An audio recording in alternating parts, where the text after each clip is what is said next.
La première télévision urbaine du Sénégal dans le cadre de la décentralisation aju ci seen émission li ci réew mi tey ñu ngi fii ci commune bu Biscuiterie bu ñu ko waxee xel dina jàpp jëm ci Waagu Ñaay ak yeneen dëkk yoo xamante ni ñoom ñoo ko seq doon ay quartier yu fi ne fii ci Waagu Ñaay fi la ñu amalee jotaay waxtaan wi di ci ànd ak yenn ci ay candidats donte liste yi bari nañu am na candidat yu bari yu ñu ci prié woon waaye ñi nga xamante ni ñoom ñoo ci teew ñooñee la ñuy àndal ci waxtaan wi bokk na ci ñooñee Lamine Dial bu parti Lamine Dial bu bloc des citoyens de Biscuiterie monsieur le maire ñu ngi lay nuyu. jërëjëf Ndiaye Dos maa ngi lay nuyu di la gërëm di la sant di nuyu waa Sen TV yëpp di leen gërëm ci invitation bi di nuyu aussi ñi fi teew ci jotaay bi yëpp di nuyu aussi citoyen Biscuiterie yi nga xam ne sax nekkuñu fi te toog seen kër merci beaucoup jërëjëf. Makhtar Seye sant ak ngërëm ñeel na la. maa ngi lay fay. Ndiaye Dos. ñu ngi nuyu ñu ngi bokkal plateau bi muy l'honorable député maire de Biscuiterie Lamine Dia. di nuyu notre jeune frère Bassirou. di nuyu aussi waa Biscuiterie yëpp commencé ko si Waagu Ñaay bi ñu nekk benn tali ñaari tali Sidi Bissap ak Bopp di nuyu tous les téléspectateurs de Sen TV. may fàttali ni yow ci parti bu Idrissa Seck réew mi ci nga bokk Serigne Bassirou Seck bu gëm sa réew sëñ Bass ñu ngi lay nuyu. Ndiaye Dos maa ngi lay fay di nuyu sénégalais yeeg sénégalaises yi seetaan émission bi yëpp di rafetlu seen émission bi ngeen ñu defal pour ñu mën a permettre ni véhiculer suñu message à travers la télévision. candidat yu bëri na li ngeen ñu ci woo ñu ngi leen ciy sant bu loolu weesoo it may ñaan ñi nga xamante ne ñoo fi nekk ñëpp pour ñu xam la jotaay la boo xamante ne du jotaayu werante mais wërlante la bu ñuy teg ci xam-xam teg ko ci respect ak paix ba ñu fiy jógee wasalaam. jaajëf loolee mooy wane ni. xel bon puso la mag mën na ko nas gone mën na ko nas muy kaddu yooyee sëñ Bass yëkkati may wax ni ku mel ni Ismaïla Gueye bu APR prié woon nañu ko mais au dernier moment kenn mënu ko jot li tax moom moo xam ku mel ni le maire Doudou Issa Niass woon nañu ko il a décliné l'offre ku mel ni président bu ñaari tali candidat la am na liste bu mu bokk moom it woon nañu ko au dernier moment il a décliné l'offre ak tant d'autres yoo nga xamante ni peut-être yegg si wuñu ci ñoom mais beneen yoon dinañ ci mën a yegg kon ñu déggee ko noonu fii ci commune bu Biscuiterie tolluwaay réew mi ak dundu askan wi la ñuy jiital Lamine Dia jafe-jafe am na bu ñu dégloo ñenn ñi diggante Idrissa Seck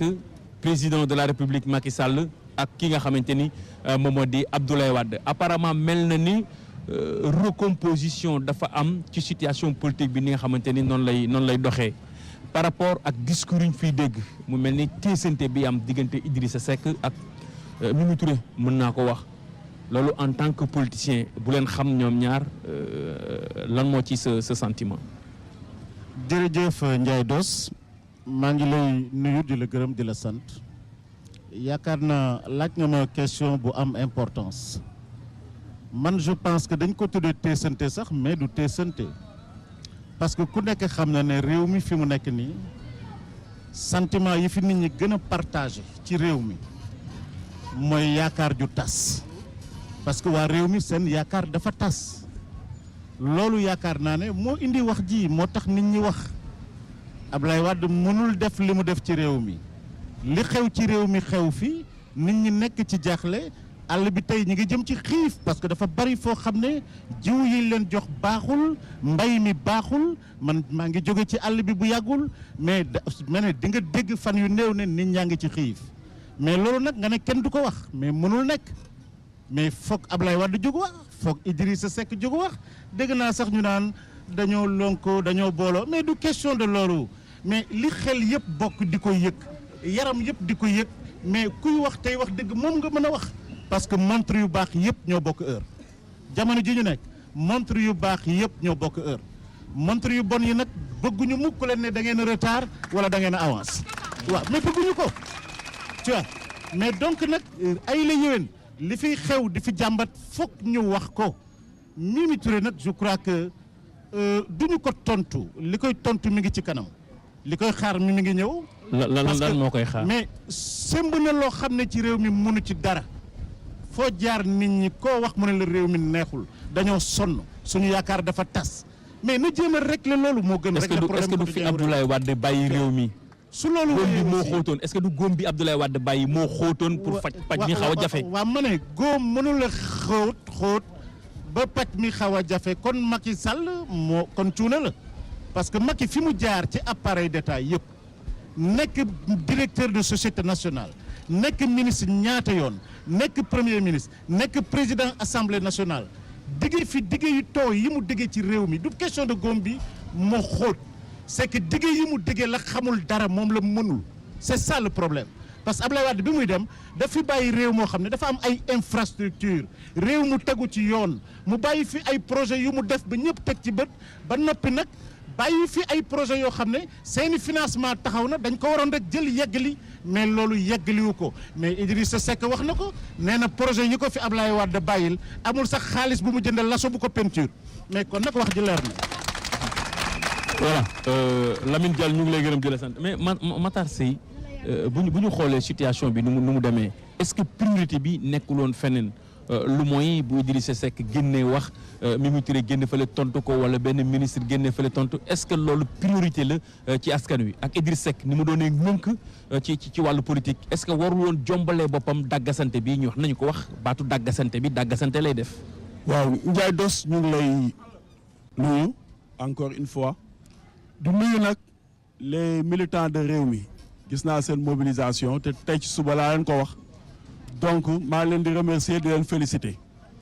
dàggasante ak teesante amul Idrissa Seck nekkul ci dàggasante ak teesante balaa may développer nag bëgg naa nga may ma 30 secondes mu mastawu étudiants yi nekk université te démb ba léegi ñu jàpp leen di leen wulli amoon na fi mbër mu tudd wulli waat waaye yaakaar naa ne policiers yi war nañ koo recruter solal ko tenue parce que démb ba léegi ñu ngi wulli étudiants yi donc maa leen di mastawu seen parents yi tamit parents wu étudiants yi parce que seen doom dañu waroon inscrire ñu ne leen 5000 ngeen di inscrire si taw Ablaye Wade Macky Sall ñëw ne gën ngaa tuuti 25000 ngeen di inscrire ñu reyante ba sonn mënuñu ci dara ñu lijjanti 25000 inscrire commencé jàng ñu fekkaat leen fa di leen duma démb ba léegi. vraiment maa ngi koy masawu parce que démb damay def proximité benn tali ma tase ak benn étudiant di wax ak moom mu ne ma jëlal sama numéro de téléphone te nga bàyyi ma dem noppaliku ji kii laa jógee Foro laa jógee université wulli nañ ma ba ma sonn affaire bi metti ma ne woon tey nag mais vraiment loolu balaa may wax dara dinaa ko mastawu en particulier les étudiants de la commune de Biscuiterie teesante nag amul xam nga nit ñi dañu dul déglu man noonu laa koy mën a tuddee dañ dul déglu lu tax ma wax la loolu dafa am jamono Idrissa Seck kese moo doon wax dévolution monarchique du pouvoir nit ñi dégguñu ko ñu dem ba mujj gi nit ñi génn def 23 juin donc ñoo fekk si ko ba pare nag ne ko teewuloo te moom 2004 la ko commencé wax wala 2005 ñi ko doon xeex 2011 ne ko fekk wala 23 juin ñu demaat ba Macky Sall falu ñu def juróom benn weer Idrissa Seck dem Tabaski jour Tabaski Thiès jumaay muusante imam Tafsir Ndiour ne nañu baral jéego yi ci bëgg-bëggu askan wi nañ si baral jéego yi. mais Mimi Touré wax na loolu. mais déggu ma la 6 mois nag la ko Idrissa Seck waxoon. 6 mois après 2012 buñ Macky jëlee pouvoir bi 6 mois après Idrissa Seck ne nañu baral jéego yi si soxla askan wi il faut loolu boo koy traduire en français mooy accélérer la cadence. ñu dem dolli ci beneen 6 mois Idrissa Seck na leen le problème du Sénégal du ay affaire u dëkk bi catastrophique situation catastrophique la ko Macky fekk mu ne leen UEMOA 70% moom mooy taux d'endettement bu ñu permettre te Abdoulaye bi muy dem 40% la permettre la fi bàyyi ci taux d'endettement mu ne leen des na 30% yoo xam ne mun ngeen dem bitim réew wuti xaalis ñëw def ko ci soxla askan wi mbir mi doxagul. lu nekk idi dégg na ko mooy déclaration ba mu fi defee woon. ñu defaat nag 6 mois Mimi Touré soog a ñëw. nekk premier ministre la Idrissa Seck waxoon il y a 1 an mu doog ko wax ne il faut accélérer la cadence. ñu defaat encore 1 mois bañ ko nommé premier ministre Idrissa Seck ñam leen waxoon ne ñii ñoo fi toog ñoo tere ñu ji wuti xaalis rek la problème askan wi ñu dindi leen fa ñu def ñaari at ñu soog a dem wuti xaalis bitim réew ba mu leen waxoon ba ñu defee 1 an dem leen ngeen wuti ko ngeen rek la soxla askan wi. voilà loolu dinañ jël si ci dinañ jël si waat ci loolu mais Bass yow en tant que jeune réfléchi boo leen dégloo ñoom ñaar ñu wax kii ci côté Wade kii ci côté Idi yow lan la lay inspiré. non man dafa am loo xamante ne comme li may wax rek Macky Sall il a déçu l'ensemble des Sénégalais et Sénégalaises qui l'ont élu ndax mënu fee toog li sëñ Moussa Ka doon wax naan at moo ne sax mu tane daaw mu far da gën a dellu ginnaaw bara bu aayay sax di naaw ay mbàkke la mu doon wax ci xarnu bi moom la ñëpp seetlu tey jii nii ndax gars yi kenn naa tablewul li mu naan boo ñu joxoon nag la ñu yoroon dootuñu def nañu defoon xanaa yëgoon yoru nañu ndax mënuñu fi toog di campagne électorale ñëpp di leen dégg à haute voix ñoom ñoo ko wax bu ñu toogee dinañ wàññi ceeb bi bu ñu toogee dinañ wàññi courant bi bu ñu toogee dinañ wàññi suukar bi dinañ ko wàññi mais lañ doon wax lépp tey amul lenn loo xamante ne def nañ ko ci gars yi la nga xamante ne lañ doon xaaree te gis nañ ni doon na loo xam ne mënuñu ko mais par force dinañ génn wax Idrissa Seck bu génnee wax il est normal mu génn wax c'est un opposant boo xam ne gis na lu doxul muy sàkku kàddu askan bi dinañ ko def venu Ablaye Wade bi mais lañ ciy wax lépp jaru ko woon Ablaye Wade est un Sénégalais boo waxee ñu ne la dafa waroon def ni Senghor ni Abdou Diouf mais ñooñu li leen Sénégal defal yëpp amul lu ñuy fay Sénégal lu dul dem tëddi France toog fa pare seen retraite jël seen xaalis ak lépp dem ñaan ay dafa waroon def ni moom ak def na nii ak def na naa li mu def la waroon def Sénégalais la bu dëkk Sénégal dem na ba gis ni war na fi ñëw di situation politique boo xam ne war na ci wax na ci Idrissa Seck nañ bàyyi attaques yi ñu koy def ñoom man je ne suis pas un partisan de réew mi mais du ma doon bàyyi Fallou Macky wala Ablaye wala Idi dama fii doon bu réew mi mais boo leen déggoo ñoom ñuy wax. Bas lépp waa APR yee ko indi. ñoom yow xanaa Bas gars dañ la commencé mosal dara. kenn mënu maa mosal. man non si barki Serigne Saliou yow Mbacké barki démb Ndiaye nga yàq fii lu mel ni xeme gars yi tey nga ñëw nii mel ni. kan laa gars yi yàq lu mel ni xeme barki démb kan. émission bi nga mujjee ñëw. waaw Macky Sall laa yàq opposition Macky Sall laa yàq. waaw te moom laa yàkkaat fi mu toll ni waaw wala déggoo li ma wax dama ne la Idrissa mi ñuy attaqué la ñu war a bàyyi da leen ay appel politique defu leen ko économique la leen def. Ndiaye da nga ma posé question waaw may ma tontu man li nit ñi di wax seetlu ma ko man li ma xam ak li nga xam ni laa seetlu laa. dama ne la yow baatu nit ñi. non baatu nit ñi moom ngay dagaan. non ngir ëllëg nga jiite Biscuiterie waaw li ma wax baatu nit ñooñu may dagaan. la majeure partie laa li ñu wax moom laa fiy teg waxuma li waa APR di wax wala ñeneen Idrissa Seck ci boppam dama ne li muy souligner réponse économique la leen wax ak sociale mooy dëkk bi doxul nañ fexe nu mu doxee moo gën. xam nga ni nekk fii mu wax ñiy génn di teesanteeg moom ay na génne xaalis bi mais xaalis boobu ñu koy laaj kan moo jugé Idrissa seetal ko c'est la justice sénégalaise moo ko defal non-lieu total. protocole de Rebeuss am na de. non xool loolu c'est des faux problèmes ñun xamuñu protocole li ñu dox guddi xamuñu ko xam nga lan la ñu xam mooy li ñu dox ci bëccëg gi wane ko mu leer nañ. muy justice bi li mu wax justice sénégalaise moo ko defal non-lieu total. waaw. voilà léegi par rapport ak situation éducation bi. mbir yi dafa dem ba bu ci gouvernement dañ ko fullaalul étudiants yi ñu ngi caxatee université bi université Gaston Berger gis nga coow li nga xamante ni moom moo fa am coow li di rogalaat ba yegg si ci université bu Ndakaaru bërki Dembo Ndiaye ñu yàqaate fi nga xamante ni moo di direction COUD alkaati yi dugg fa jàkkaarloo ak ñi nga xamante ni ñoom ñoo di étudiants yi loolu ñu koy soofantal est-ce que yaakaaroon ni mbir yi mën na dem ba dégénérer ba ëppi loxo ba li amoon en 88 jamonoy Chaka ak ñeneen am année boobu nga xamante ne année blanche amoon. lu weesu woon la amoon mën naa am xam nga lan moo ci gën a garaaw mooy loolu ba mu amee grève 68 bi gis nga bi mu xewee fekkee wuñ ko waaye jàng nañ histoire dégg nañ lim ci wax toll na ba benn instant affaire yi ëpp loxo Senghor sëñ Fallou mujjee wax na gaa yi dem jàng ji mu doon luy apaiser mais léegi ña nga xam ne ñoo doon apaiser ci réew mi sax muy suñu kilifa diine yi régime bii dañ leen tegul fenn. régime bii nii tey jii dañ leen tegul fenn te buñ demee nag ba nga xam ne ñuy mën a apaiser ñooñu di leen calmer nekkuñu fi lu raw loolu mën na am dañoo jàpp ni lu nekk ci àddina ay menaces koy jégle wala ay tiital loolu déedéet ndax nguur goo dis day jeex kullu man alayha faanin la yàlla wax ci saaru rahman alamal quran amul nguur bu éternel te bu ñu jàppee ni xoqatal nit ñi wala tëj leen wala loolu moo leen di tee am fu ñu bëgg dañuy nax seen bopp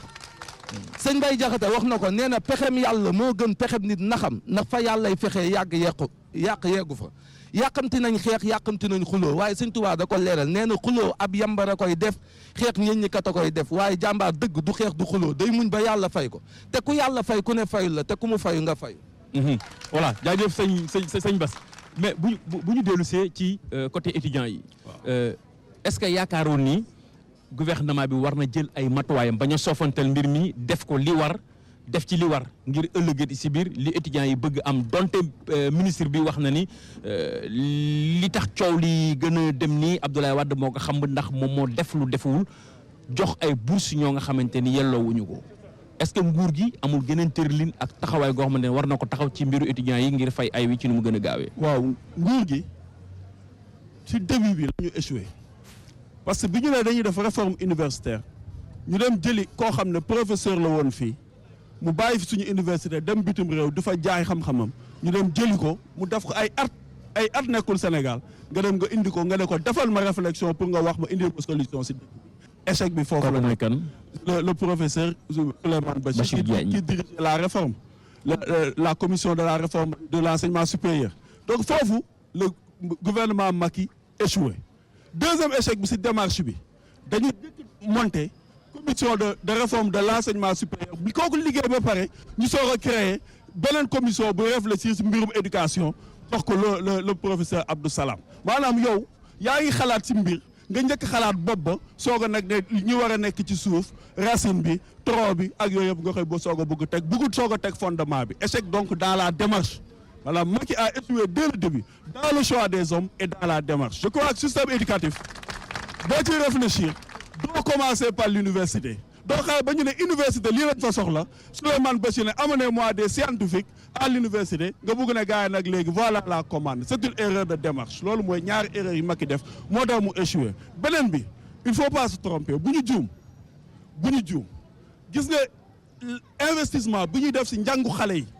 investissement boobu c'est un investissement qui est très productif loo fa def perte loo ko donc damay wàññi bourse yi damay tere bourse yi et cetera loolu ay erreur yu mag la dama lay jox benn exemple tey jii président dafa joxe lu ñuy wax bourse familiale 100 000 francs aux familles les plus démunies chaque trimestre ñu jox la 25 000 waaw tey jii kooku nga yërëm ko ba ne ko yow mënul am 100 000 naa ko jox 100 000 su amee ñeenti étudiant lu muy def day jël 100 000 fayale ko inscription ñeenti étudiant mi dese 0 franc donc c'est contradiction yooyu moo indi problème yi yëpp ñu am université. voilà mais ci siège boobu est-ce que seen njiit xelam ak xalaatoom waru woon a jéem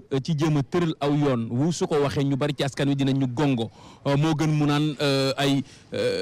dina si fay sàll xawma ay ku mënta defal say goro doo mën a kii nangam est-ce que yooyu nekkul itam ay wax yoo xamante ni da ngay waaru la Ndiaye Dos politique bi nag dafa baax parfois ñuy décrisper l'atmosphère moo tax de temps en temps nag da ngay décrisper de mooy comédien yi laa ci xam da nga def comédie non la ko décrisper non j'essaie si non mooy boo gis dafa am sens décrisper mais bu ma neexee ma jëlee ko noonu yow di nga toog réunion de rédaction ak sa patron ngeen di wax si benn sujet affaire yi tendu nga dem ba si yàgg nga xam ne yow soxla nga détaillé benn bu ree nga waxal benn nit ñi ree jubluwaat loolu affaire comédie la rek loolu comédie la non comédie la comédie la pour wane ne le problème qu'on a avec Macky Sall n'est pas un problème boo xam ne dañ siy jiital ay rancune ay haine ak tamit xol nañu jiital xel Idriss Seck ay fee lay def xam nga man am na loo xam ne peut-être bu ko gisatul woon dootuma topp Idriss Seck dootuma bokk ak moom part damay wuti beneen yoon mooy su waxee duñu wax li mu wax du dëgg yow toujours war na ko wax waru ko wax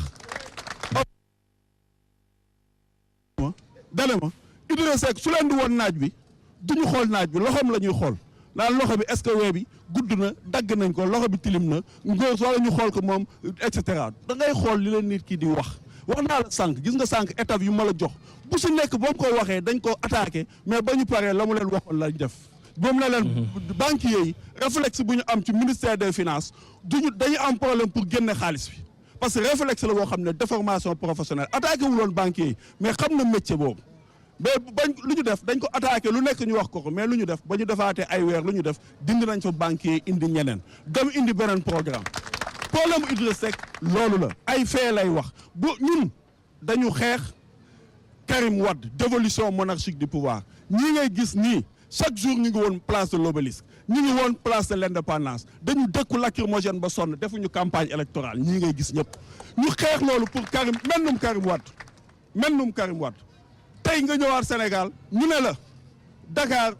rakku Marème Faye moo koy xëccoog premier ministre bi ñuy waaj a dàq premier ministre bi ndax rakku Marème Faye ñu ne la Pikine nijaayu Marème Faye moo tax Pape Sagna Mbaye maire bi fa nekkoon maire AFP ñu ne ko doo bokk si liste bi nijaayu Macky Sall nga dem Guédiawaye ñu ne rakku Macky Sall moo tax Gakou ñu wañaar loxo bi ne ko doo dugg si liste pour rakku Macky Sall falu nga dem Rufisque ñu ne la bàyyi jut la Macky Sall moo fay falu maire nga dem Saint-Louis ñu ne rakku Marème Faye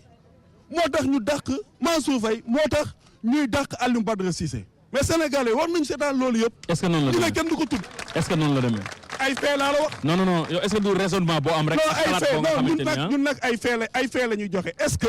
Grand Yoff déggoo rek Marème Faye bu tudd Adama Faye dafa xëccoog Mimi Touré. ba taxaw si non ma neexee man dégguma ko. waaw mais ñëpp gis nañ ko muy meeting taxaw si télé bi di xas Mimi Touré. sëram Marème Faye toog di tàccu di reetaan loolu ñëpp gis nañ ko. Guédiawaye ñëpp xam nañ ne Gakou Aliou Sall moo ko tere nekk bokk sax ci liste yi Pikine ñëpp xam nañ ne Timbo nijaayu Macky Sall moo tere Pape Sagna Mbaye mu dugg si liste yi. voilà ñëpp xam nañ ne Rufisque c'est le même problème Alioune Badara Cissé moom ñetti weer la def ñu dàq ko si gouvernement ñu ngi lay gërëm di la donc vraiment loolu su ko Idi waxee. ay fee la joxe nee ma rek est-ce que li Idi wax am na wala amul. voilà ñu ngi lay gërëm di la sant. ci noonu nag la ñu daal di duggee ci wàllu élection locale 2014 ñaar fukk fan ak juróom-ñeent ci weeru juin la ñu koy amal fii ci Sénégal commune bi Biscuiterie nag yorin wi ak doxalin wi ci mandat bi weesu duñu ko mën a junju li ko sabab moom moo di maire bi Doudou Issa Niass donte prié woon nañ ko ci waxtaan bi teewu fi donte Samba mënta mën kanamam mën gannaawam waaye nag dinañ ci wasu làq def suñu kéemtalaay kàttam ba xeer yi bañ a dal ci kawam ndax teewu fi Lamine Dia nekkoon nga fi maire 2002 xëy sippi la nii benn weñ bu daanu ci dëwlin sànni la fële parce que yorin wi ak doxalin wi moo teggul woon ci yoon lan moo nekkoon sa problème ci jamono jooju njëkk. Ndiaye je crois que du càggeedu ay yorin ak doxalin bu teguwul ci yoon te dinaa la ko démontrer mais xam nga élection dafa bari ay facteurs yu ciy agir maanaam dafa bari ay mbir yoo xam ne mooy maanaam guider élection mooy guider nit ñi ci ay résultats parce que dañu toll woon 2009 nekk jamono boo xam ne. problème mu courant bari woon na ci réew mi di coupé gaz bi manqué woon na nit ñaa ngi rangi gaz ñun ci bi ñuy campagne sax nit ñaa ngi dem di rangi gaz courant yaa ngi coupé mais donc dañu demoon ba situation économique bi ak dëkk bi ci jamono yooyu. Lamine wax ko jamono yooyu Benno Siggil Sénégal dañoo dëgëroon. waaw ma ñëw rek ma coalition bu dëgër la ñu waaw xaaral rek ma ñëw rek dinaa la won ne du dara du coalition dara te gis nga ne du coalition dara. ah non année boobu dara la woon non nit ñi xam nga nit ñi. ñoo mere woon rek nguuru Ablaye Wade ba lépp lu tax ci Ablaye Wade sax ñu jëlee ko fi yóbbu ko mu rawati aussi fii ci suñu commune ñu am fi ay problème yoo xam ne ay nit yoo xam ne. mais pourtant Ablaye Wade am na fi ay mbokk. ma ñëw waaw amee ay mbokk seen commune ci laa jëm ñu am ay nit ñoo xam ne. ay mbokk yi sax Ablaye Wade lañu mais indi ay problème interne jaxase suñuy liste. mais man daanaka samay nit sax kenn nekku ci woon ci liste bi dañoo dem fekk préfecture liste ba ca biir préfecture ñu génn samay nit seppi leen am ñuy tafi seeni affiche fii yëpp ci commune bi ne ñooy candidat mais nit ñi gis ne maire bi ñu liggéeyal lii yëpp mais ndeke nekkul candidat nekk dañ ko dindi sànni ko ndeke diw mooy candidat mais loolu yëpp buñ ko boolee mais nit ñi daal di voter contre liste boobu mais pour ma wax ne la ma ñëw rek dinaa ci ñëw Ndiaye ma ñëw dinaa ci ñëw parce que Djibi Wade moo doon tafi affiche naan mooy candidat Djibi Wade Djibril Wade ñu nga invité te ñëwul xëy na xam na lu tax ñëwul bon mais maintenant su loolu wéyee Ndiaye pour te dire que ne su doon réalisation mooy tax a faluwaat kon maay doon maire bi njëkk a falu ci Ndakaaru parce que maa ëppoon réalisation ci Ndakaaru te fi may commencé fii ñu toog tey terrain basket bi maa ko aménagé woon. fii ñu toog tey waaw. Grand Naaru Ndiaye mi ngi ne la seen naa ko muy spécialiste di technicien ci basket maa ko embauché di ko fay mu nekk moniteur fii di jàngal xale yi basket mi ngi ne la.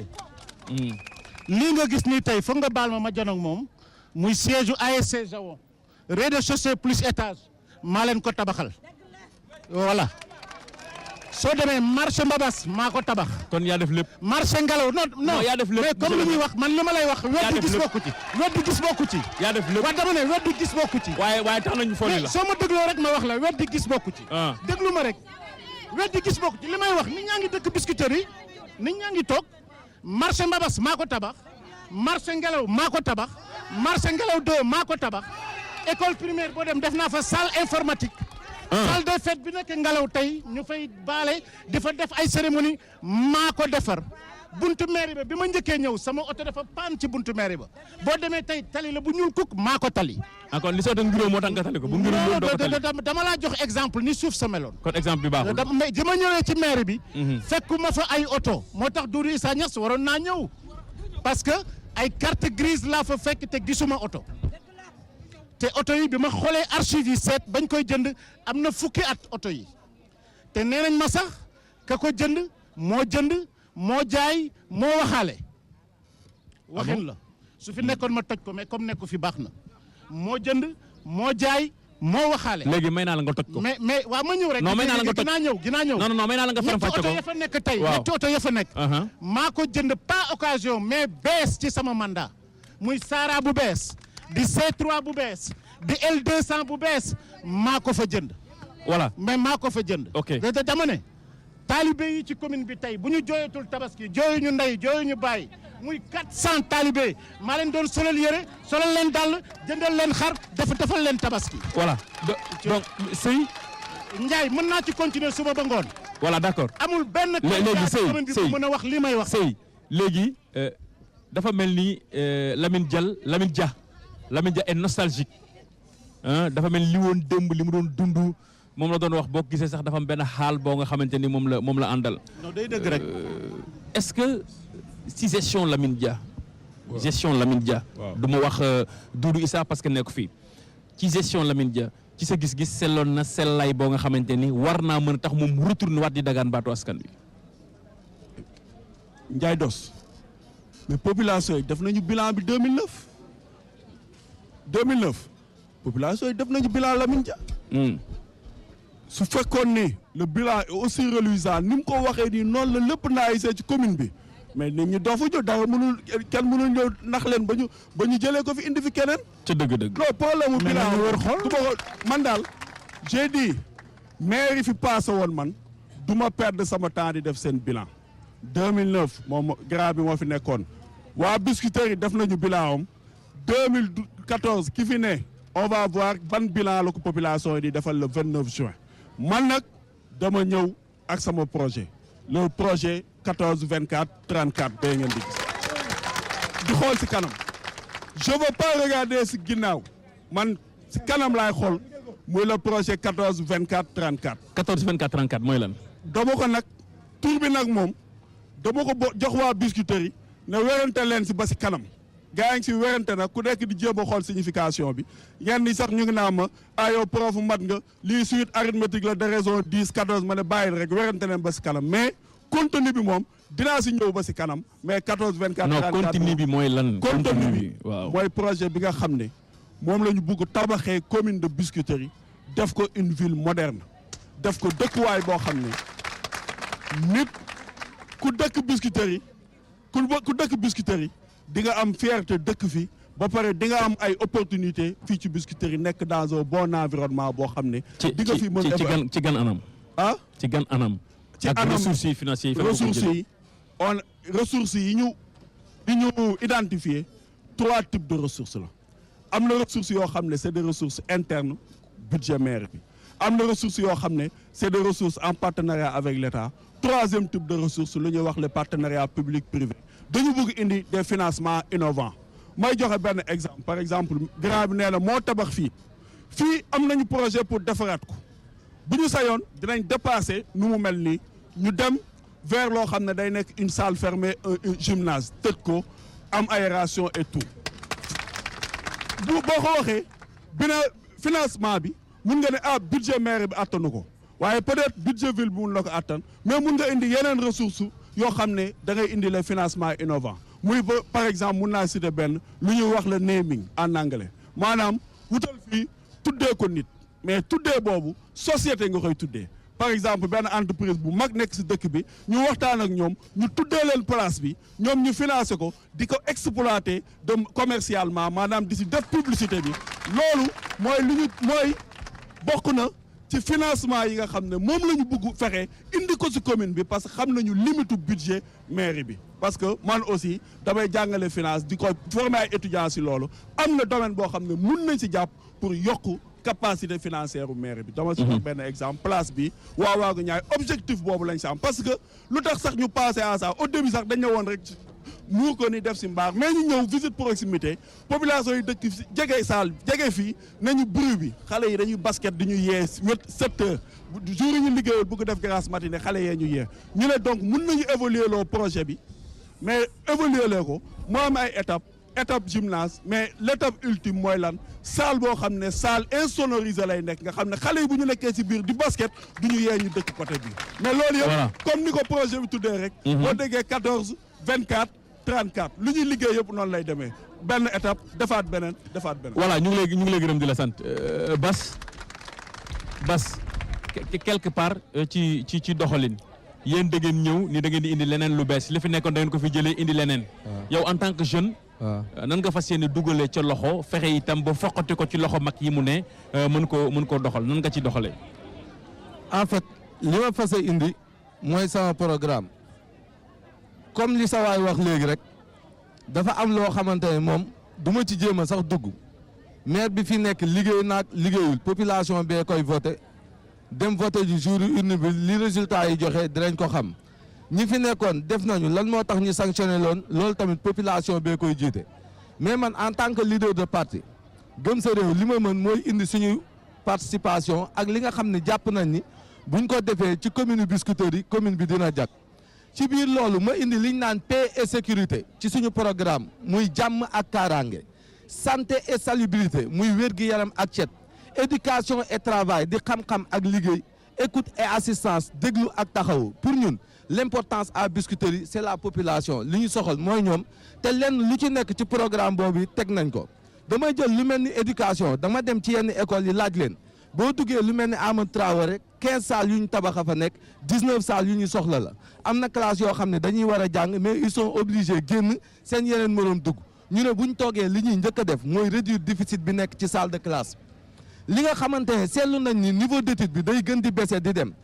am na ci ay jeunes yoo xamante ne dañuy dem ba nekk université mais pour ñu dem jàng ji sax seen parents yi leen di continuer di jox paas ñu ne bu ñu ñëwee loolu day dakk nan lay dakkee dañ leen di jël ñuy joxe des cours de renforcement dans les écoles ci biir cours de renforcement yooyu ñuy joxe maire bi moo leen di jël en charge mu doon ressource bu ñuy am ñoom ba pare doon tamit luy jéem a jàppale xale yi ci seen liggéey salle de classe yi da nga ciy dugg matériel bu obsolète moo fa nekk waxuñu buñ toogee dañuy changé ndoo matériel boobu yëpp ndax budget bi nga xamante ne moo fiy nekk mënu koo attan waaye diirub suñu quinquennat bi ñu fiy toog dinañ ne chaque année tant d'école la fi nekk dinañ ko diviser par nombre de 5 année bu ne ñi dindi matériel bi nga xam ne dafa obsolète foofu table banc yi boo ko dindee dina permettre menuisier yi nekk ci biir quartier boobu mën a am benn liggéey boo leen di jox mu doon loo xamante ne dina am nu mu intervenir ci baisse taux de chômage bi boo xoolee salle yi lëndëm bi muy nekk ak miir yi ni muy tilimee nga woo peintre yi nekk ci quartier bi dina doon loo xam ne bu ñu ko peintre bu ñu peinturee salle yi mu mën a doon lu leen di jariñ da ngay gis école yi heure jour bu ñu demee ci début d'année parents d'élèves yi am na ci ñoo xamante ne mais amuñu benn moyen bi nga xamante ne la ñuy jëndalee seen doom yenn yére yi ak dàll yi comme yeneen bu ñu fi toogee bokk na ci li nga xamante ne bëgg nañ ko mettre en place waxtaan ceeg ñi nekk ci éducation bi yëpp muy doon ay uniforme pour toutes les écoles de la commune ba nga xamante ne tissu bañ fay ñaw parent bi am ak bi amul dina mën a am lu mu jëndalee doomam ci biir loolu tamit day créé waat yeneen emploi ndax dina permettre kii nga xamante ne ni tey jii nii mooy tailleur ba fa nekk mën a am lu muy def école yi nga xam ne dañu am ay xale yu ndaw mais da nga fay dugg doo fa gis benn infrastructure boo xamante ne dinañ ko mettre en place pour xale yi mën di fa foo wala leen bu ñu ñëwee dinañ aménager espace yooyu léegi nag pour pousser les jeunes vers l'excellence am na loo xam ne dañ ko fas yéenee def ci éducation muy lan génie en herbe entre école commune bi mooy waral yow tey jii seen waa classe bu ñu la jëlul jël keneen boo leen gisee ñoom ñaar ñuy jongante di tase seen parents yi ñëw di seetaan yow mi nga xam ne amoo woon note yu baax dina la permettre nga jéem a booster vers l'excellence meilleure école yi nga xam ne dañ nekk meilleurs élèves yi du moins nekk ci commune bi tamit fas yéene nañ def distribution des prix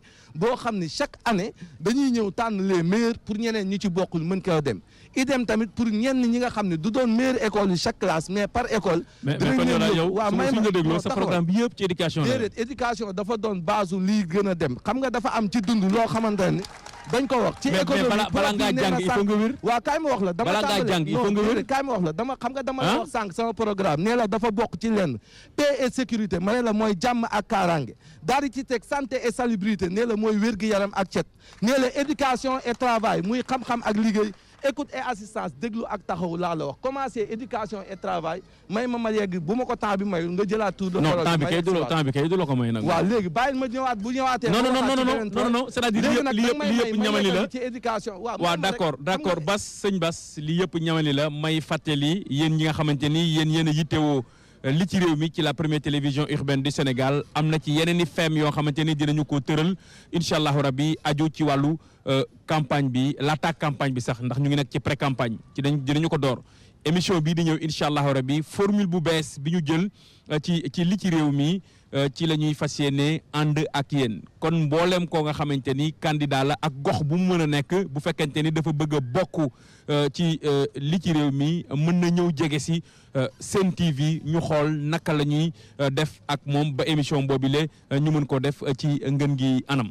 sëñ Bass continuer. waaw léegi bu ñu paree ci loolu noonu dama loolu wax sànq tamit am na loo xamante ne jeunes yi pour ñu orienter dinañ mettre des salles d'orientation yoo xam ne kii ñëw dinañ la ne d'ici tant d'années lii nii boo ko suivre mooy doon sa intérêt ndax dafa am ay filières yoo xamante ne da ngay xool ni mi ngi gën di reculer ñiy gën a tendre vers leneen bu loolu lépp weesoo nag ci éducation bi sànq nee naa la dañuy yokk salle de classe yi xam naa di nga demee lan lañ koy tabaxee est-ce que budget maire bi attan na ko attanu ko sa waay sànq wax na ay partenaires yooyu laa teel a njëkk a dem uti ba am leen moo ma tax na ma samp sama ndënd ndax budget municipal bi quoi qu'on puisse dire ku yem ci li muy am rek lu bëri di nga ko bëgg def moo tax sëñ tonton Lamine mi dama naan sax jàmbaar la ndax budget bi ndaw na ndaw goo xamante ne ku ci def loolu lépp ñi ngi koy féliciter ci li mu def jéem ko ndax liñ naan wax sa baaxu morom wàññiwul dara sa baax léegi nag ñun suñu manière financement yow koy xeexal nga man du question ci may xeexal xam nga xeexal boobu yaa ko jàpp xam nga man lan laa jàpp yow ngay xëccoo ak moom di ko tagg sëñ Bass xool yaa jàpp yow sa militant yi dinañ la mere de non sa militant yi dañ lay mere de Bass yaa jàpp xeexal man xeexumaa kenn ñun ñëpp daa am lu ñu bokk muy biir Biscuiterie yi c'est notre dénominateur commun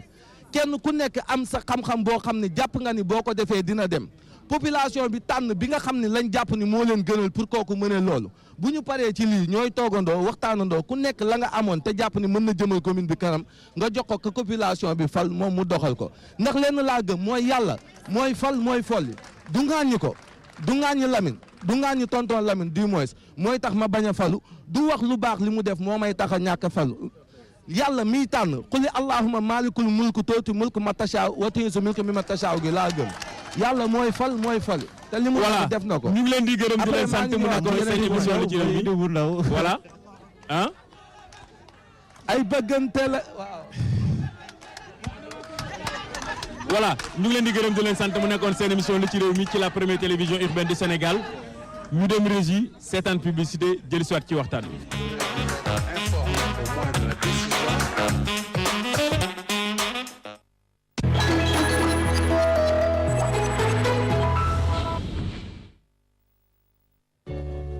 Je serai grande, je serai une grande dame et mes enfants seront gentils comme moi. Je vivrai dans une grande maison ici à Diamniadio et j'aurai plein de voisins. On serait tous ensemble et on s'amuserait beaucoup. Mais on travaillera bien aussi parce qu'il y aura beaucoup de travail maintenant. Diamniadio sera devenue une grande et belle ville toute neuve. Des immeubles, des beaux magasins et même des parcs pour les enfants. Même que tout le monde voudra venir habiter avec nous. Des étudiants viendront travailler dans la grande université et il y aura des savants aussi dans les laboratoires. Peut-être que je travaillerai dans les grands hôtels. Il y aura même un 5 étoiles avec un golf. Et quand je rentrerai du travail, j'irai dans le grand centre commercial, le plus grand d'Afrique de l'Ouest. Quand je serai grande, je crois que j'aurai une belle vie. Mais en attendant, il faut que je fasse mes devoirs et j'ai encore beaucoup de travail. Pôle urbain de Diamniadio. Ici commence l'émergence. Et c'est maintenant.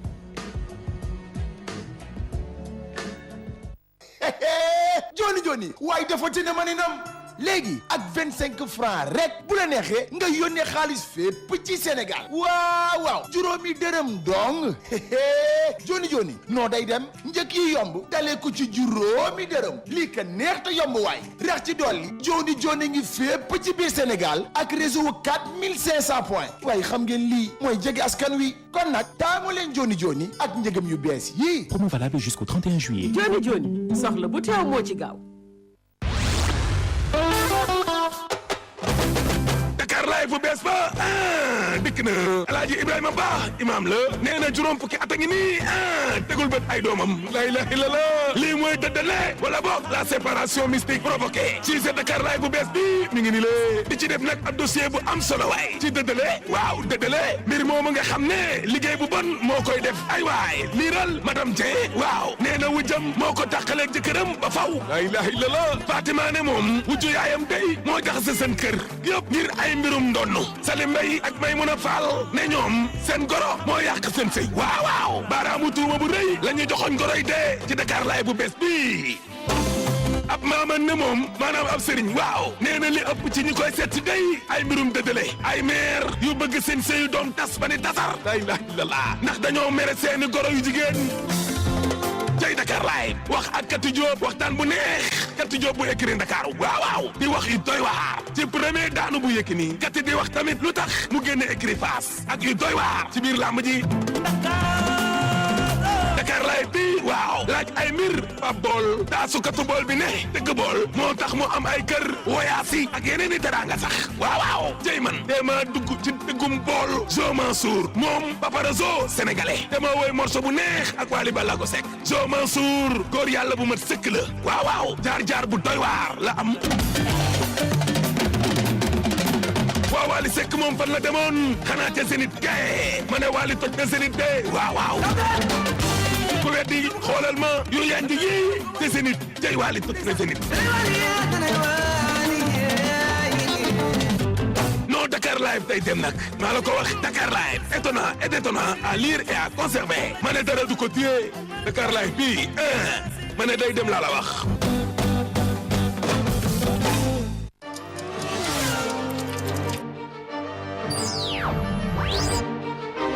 Conscient des enjeux du secteur du transport dans le contexte de développement économique du Sénégal, Espace Auto, à travers sa filiale CCBM Industrie, représentant des grands constructeurs automobiles Photon Lovell et John Deere, deux marques de référence mondiale, vous invite à découvrir sa gamme de matériel industriel et agricole. Secteur public et privé, évoluant dans les domaines du transport, de l'agriculture, du génie civil, faites-vous accompagner dans vos projets de développement par CCBM Industrie avec des tracteurs routiers d'une puissance allant de 140 à 420 chevaux, 50 tonnes de charge utile et des tracteurs agricoles robustes de 65 à plus de 200 chevaux adaptés à vos besoins et vous permettant d'optimiser vos rendements. Pour les travaux d'aménagement routier, minier ou de terrassement, nous disposons des tracteurs adaptés à vos besoins. Nous mettons également à votre disposition un service après-vente avec un plateau technique relevé et des équipes mobiles pour les interventions. Désormais, une seule adresse pour vos besoins d'équipements industriels et agricoles, Espace Auto, avenue Lamine Gueye, angle rue Marchand, téléphone 33 849 65 49, service après-vente 33 859 08 80. Espace Auto, pour mieux vivre l'automobile.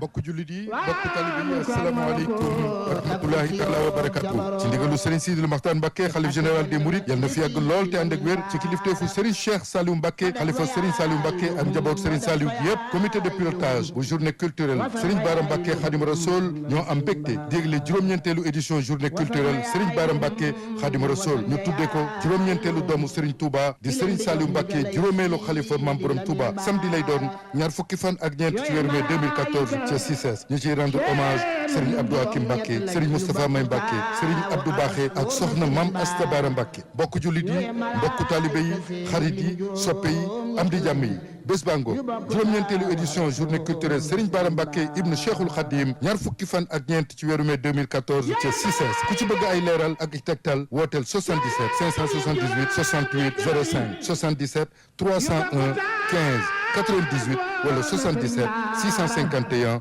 09 44. baara boo bëggatee buur itam na fekk buur bëgg la buur yàlla mi moo bëggal boppam Sëriñ Baara.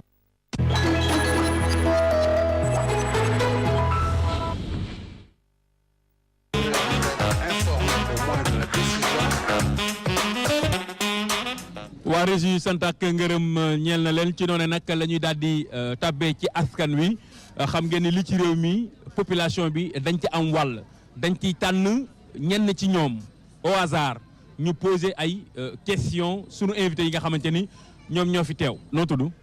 Madi Diakhaté le citoyen waaw bokk ci commune Biscuiterie daanaka dama fi juddoo nekk fi koo xam ne daal vraiment bëgg commune am moo tax vraiment lii lu ma bëggoon la ma sant yàlla bi mu amee parce que commune Biscuiterie daf ñu soxal parce que boo gisee ma génne Madi le citoyen ba pare boole ci nag coloration militant de base PDS parce que ñun Ablaye Wade la ñu ba dee. voilà question bi. question bi mooy ban. voilà question bi mooy posé pour candidat yi. bon à l'adresse des candidats damay leen di gërëm ci seen taxawaay parce que aussi bonne volonté la ñu am initiative parce qu'ils sont pertinents il faut reconnaître vraiment seen exposé vraiment c'est clair et limpide parce que bëgguñu fi folklore ay tàccoog yooyu yëpp taxuñ jóg parce que li ñu soxla mooy débat di question ma leen di posé vraiment doon na ma neex candidat maire sortant bi nekk fi mais nekku fi mais aussi dama leen di poser question parce que ñun commune bi gis nañu li fi ne candidat yi fi nekkoon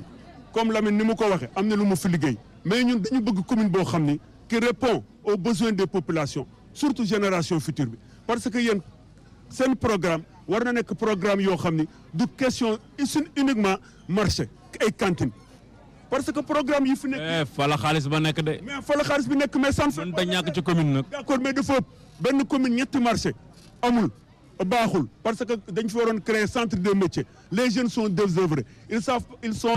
ils savent pas à quel sein se vouer les femmes n'ont pas des lieux amuñu espace d'épanouissement. voilà Madi le citoyen ñu ngi lay gërëm di la sant. maa ngi tudd Ndeye Khady Mbaye Ndeye Mbaye waaw dëkk Biscuiterie nekk membre PDS. question bi moo di li ma bëgg a laaj ñii rek moo di ku fi jël mairie bi est-ce que li Lamine Dia def fii di nga ko fi def ndax Lamine Dia li mu fi def bari na Lamine Dia li mu def ci commune bi bari na. maa ngi tudd Serigne Saliou Diba bon damay tàmbali nuyu ñi fi teew ñëpp di nuyu ñi nga xam ne ñoom lañ invité ci plateau bi parce que tamit lii c'est à saluer parce que ñoom dañoo ñëw li leen tax a jóg mooy lan la commune de Biscuiterie. question léegi nag question bi ma laaj mooy ban moyen lañ am pour maanaam jóge ci secteur informel bi nga xam ne commune bi mi ngi koy jàkkoonteel pour yóbbu ko ci secteur formel bi parce que yaakaar naa ne bu ñu ñëwee commune loolu ko gën a mën a développer que yeneen astuces yi ñuy wax yëpp question boobu laa amoon lu ma lay laaj. Doudou Diatta nekk tête de liste proportionnelle réew mi bu Matar Seye. waaw. bon man li may laaj mooy comme candidat yi fi nekk nii quoi ñun dañu am waaw yàlla dafa dogal ñun ñu nekk ci réew mi nekk suñu candidat mi Matar Seye ñu am suñu projet muy 14 24 34 ñu am suñu programme léegi ñuy laaj yeneen candidat yi quoi comme ñun damay wax ci côté santé bi ñun boo xoolee commune de Biscuiterie amuñu hôpital comme ñoom bu ñu amee mairie bi fan la ñu mën a defal suñu hôpital quoi loolu la ñuy mën a laaj. kon daal yow xalaatuloo yéen ngeen jël mairie bi. xalaatuloo loolu non ñun ñoom ñi di wax. ñeneen di laaj ñun dañoo am suñu programme. ñun dañoo am suñu programme. yow di nga semer doute ci bopp militant yi de. non ñun dañoo am suñu programme léegi programme mooy at foofu ñoo xam dañuy xëcc ñun dañuy wan nii ak nii la ñun dañoo am suñu programme te ñu bëgg teg ko ci leer ci bopp doomu aadama mu leer nañ. ñu dellu si waat ci waxtaan wi Lamine Dial. benn la rek ja ak Dial yëpp benn la. Lamine Dia Lamine Dial waaw ayca. jërëjëf Ndiaye Dos maa ngi lay nuyu di la gërëm di la sant dégg naa mu laaj ci affaire programme nee na ñun yeneen candidats yi lan mooy suñu programme suñu jëlee commune bi Ndiaye je crois que commencé woon naa la waxaguma man programme. parce que xëy na maa ngi ñoom bokkuñu. parce que man dafa am déjà lu ma def loo xam ne mën nañ ci duut baaraam. man ñëwuma rek naan leen dinaa leen. doo liggéey quoi non dama leen a jox ndekki jox leen añ reer jot man leen xaar leen. ma jox leen yow sa reer daa këpp en 2009 ma ñëw Ndiaye reer ba këpp en 2009 ma ñëw Ndiaye ma ñëw Ndiaye. waaw Ndiaye. reeru ka nekkoon tête de liste majoritaire moo këpp parce que je n'étais pas plus la tête de liste majoritaire. Ndiaye c'est important. je crois que nit ñi dégg nañ ko bu baax. c'est important. mais donc fi may ñëw mooy man sama programme ñaar fukki poñ ñoo ko tënk. ñaar fukki poñ mais mënuma def ñaar fukki yëpp xëy na parce que li ci ëpp sax lu ma doon def la lu am solo lu ma war a consolider mais daf ci am juróom-ñaar yoo xam ne yu bees la moo tax ma bëgg la ci wax ñeent yi parce que Ndiaye yaakaar naa ne ñu bëri dañuy wax communes yi nii rek di wax nangam mais amuñu ci expérience dañ ko réere mbir. xamuñu ci lu bëri. ah bon oui et y a aussi. kon l'acte 3 de la décentralisation dañuy guddal jël rek dama ne ñu bëri rek ñu bëri la. ah non ñi dañuy guddal jël. mën na bañ a nekk sax ñëpp mais dama ne ñu bëri. parce que nous avons 20 listes d'ailleurs que dans notre commune. Ndiaye dafa am poñ yoo xam ne muy poñ yu gën a bees ci sama programme ñeent yooyu laa la bëgg wax. par exemple avec l'acte 3 de la décentralisation mais dootuñu nekk commune d'arrondissement dañuy jóge ci commune d'arrondissement maintenant dem ci commune de plein exercice. dafa am lu bëri loo xam ne daf ciy changé léegi suñu moyen ñuy wax moyen sax xëy na bu ñu sous-estimer en ce moment les moyens de la commune d'arrondissement parce que les moyens de la commune de Biscuiterie dina yokku bu am solo xam nga lu tax taxe yu bëri yu doon dem ville de Dakar dootul dem ville de Dakar maintenant ci commune bi lay des parce que bu njëkk ba bu ñu defee CGU muy contribution globale unique nga xam ne dañoo boole taxe yi communes yi doon fayeeku yëpp ñu ànd ak état bi fayeeku ko suñu paree état bi jël 40% commune bi jël 60% maintenant képp ku ñu enrôlé woon mu ñuy fay taxe yu mag yi dañ daan fay ville de Dakar mais léegi même ku ñu enrôlé fii nga koy fayee ci commune que de Biscuiterie donc man déjà dama am aperçu ci loolu yëpp man pour te dire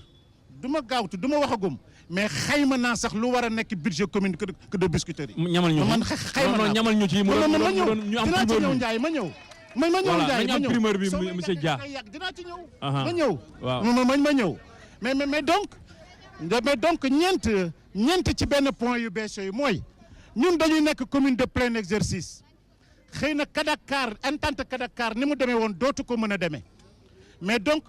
dafa am mbir mu am importance muy boo xam ne suñuy mbalit ñoo ko war a jël en charge te commune bu setul amul benn liggéey beneen buñ fa mën a def moo tax man déjà ñuy waxi partenaires et tout ça man dama amoon déjà ay partenaires ñuy indi ay conteneurs lu nekk ba ci ay livres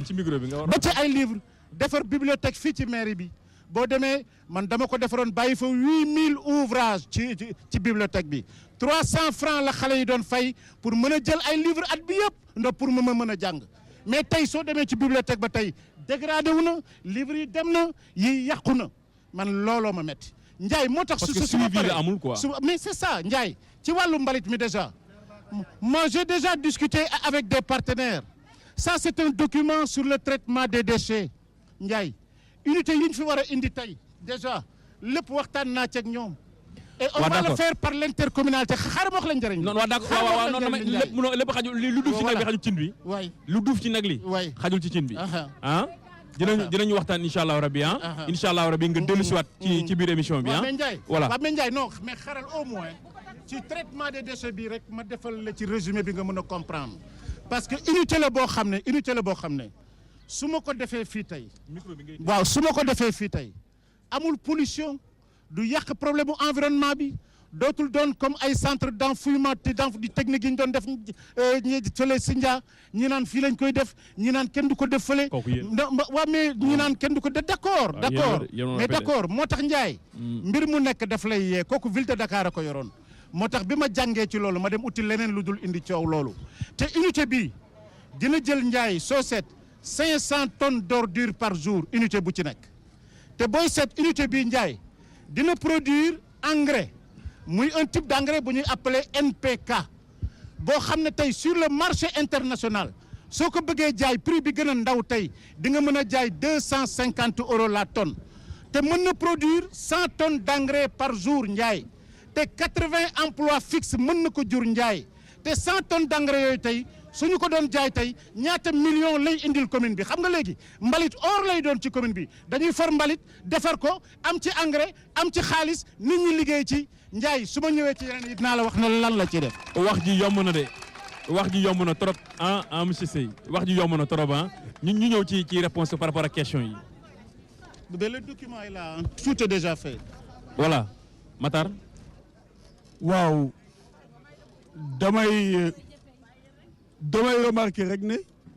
grand bi daf na woon man bokkuma ñi leen di wax. dinaa leen defal yow bàyyil grand bi. non c'est que am na yoo xam ne précision la rek. waaw dafa ne bokkuma si ñuy wax dinaa leen defal. te li ma gis dafa ne dinañu defaral usine lan. buy transformer mbalit bi def ko or. waaw vraiment bu ma amul woon su ma amul woon liste de. dama lay soutenir loolu moom vraiment kon yow laay voter. mais booy c'est vrai mais quoi kuy transformer mbalit def ko or. mais boo amul liste nga jàppale ko loolu kenn vraiment. le jeune aussi. il a parlé des cours de renforcement su jëlee mairie bi. dina organiser ay cours de renforcement pour nos élèves en utilisant les étudiants et autres. loolu aussi dama ko si féliciter initiative boobu xam nga lu tax parce que loolu man jëlaguma mairie te maa ngi koy organiser maa ngi encadrer maa ngi encadrer les élèves de la commune gratuitement di ko defee école biscuiterie actuellement démb ils avaient cours d'anglais tey cours de maths la ñu amoon man maa waroon futtee ko dem def ko émission bi tax defuñu cours de maths et je paye les autres profs pour ñu def ko donc moom bés bu ko defee sama poche bi dina ko yaxanal parce que li ma siy dépense bëri na trop donc maa ngi ko si encouragé di wax le candidat maire bu dee moo gagné tamit li booy bi wax idée boobu defal élèves cours de renforcement dina am solo comme ça dina ma noppal tuuti booy bi ngay minimiser di ko sous-estimer booy bi bëgg a jël seen place nga naan li booy bi wax xamoo tax ma koy wax booy bi non xamoo tax ma koy wax booy bi parce que moom sama petit frère ñooy ànd Lamine Cissé sama petit frère la. non histoire de. loolu la sama jeune frère. kii sama grand la sànq li nga doon expliqué. réunion rédaction décontracté nangam bon mu ngi noonu quoi. waaw voilà donc loolu rek. voilà loolu rek la ñu indi. d'accord